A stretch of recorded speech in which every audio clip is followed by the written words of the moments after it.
Bad luck, they lost Fowler just before the interval there for 38, but Broad batted very well for his 36, and Terry has the chance now to assist him in moving up to that figure of 301, which is the spot where England will be able to avoid the follow-on.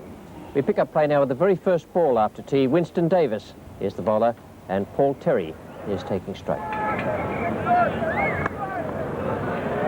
And Terry nicely off the mark, pushed quite comfortably off his legs for a single.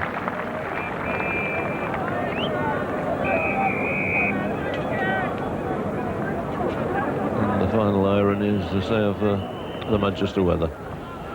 Starting off this morning, playing everywhere up and down the country except here. But now tables have really been turned. It's hot, sunny and a glorious afternoon.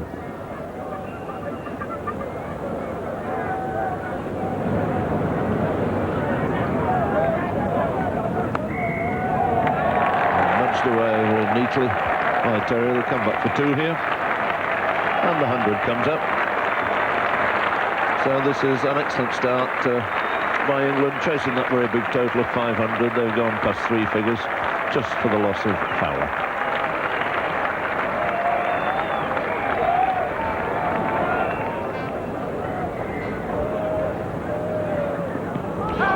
That's got through. I think the shout originally was for LBW, and possibly Wicketkeeper thought he might have got an edge. Yes, and I think Paul Terry beaten here by pace. Very fast delivery, and I think the shout originally from Winston Davis was for LBW, but his front pad was just outside the off stump.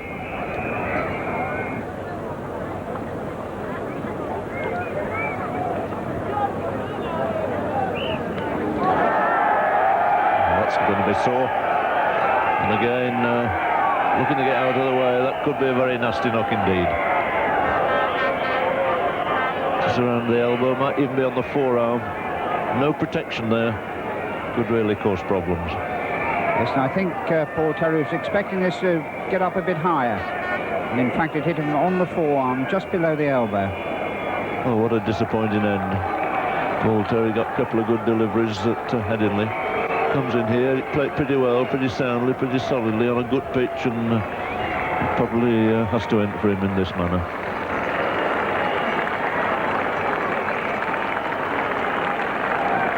See Paul Terry taking evasive action, thinking it's going to bounce, and in fact it didn't.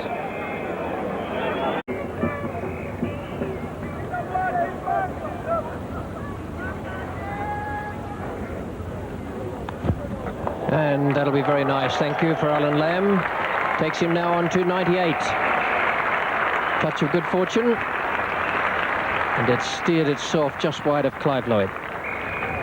Means that Pocock has to face Garner once again.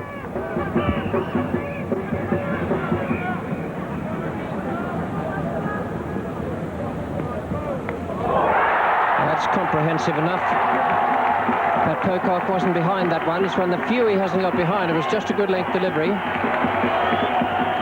And Garner has demolished his castle.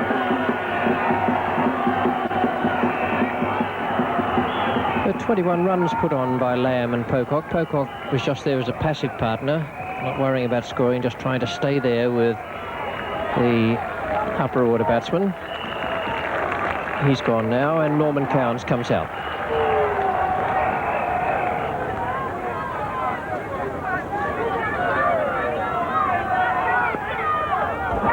Too late, too late. Garner has done it. The off-stump cartwheels back again in the most conclusive manner possible. And Cowans goes, but will Terry come out? The question now of whether young Paul Terry will make it to the centre,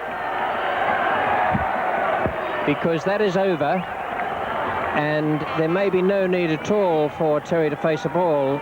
Lamb could reach his 100. I don't think there's any question that Paul Terry is going to come out. It's probably a last-minute decision up in the dressing room. And he's certainly on his way. Here he comes. And Clive Lloyd, I think, being the sportsman that he is, I very much doubt that he would have appealed however long it had taken Paul Terry to get there.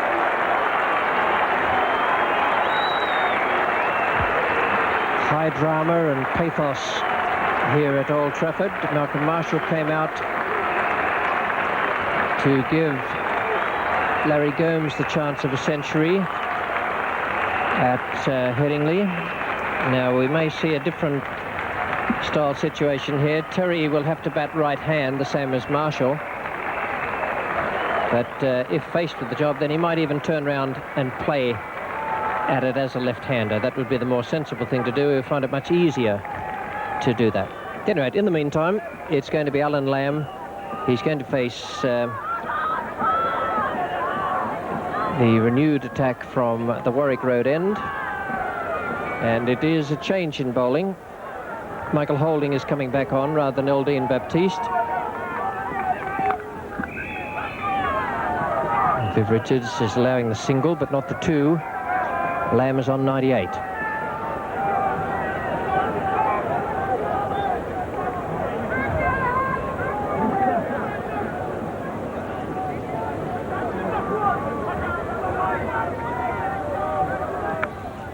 And he's got it away.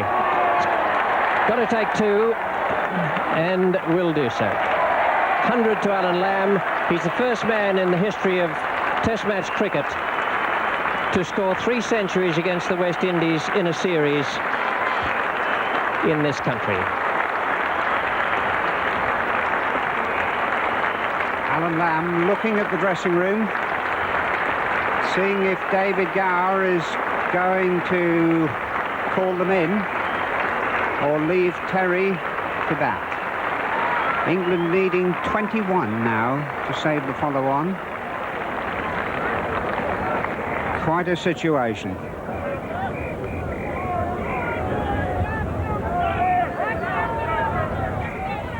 And that's it. So it was, from the point of view of Terry actually batting, a gesture, but a brave gesture to come out there, because he might have had to face a couple of balls before Lamb reached that century. Lamb 100 not out, 3 centuries in the series against the West Indies, and that's put into true perspective when you consider that the West Indians have already won this series against England. An unusual finish there to the England second innings, but certainly a brave effort on the part of Paul Terry to come out and steer Alan Lamb through to that 100 not out. 280 all out England. That's 220 runs behind the West Indies. So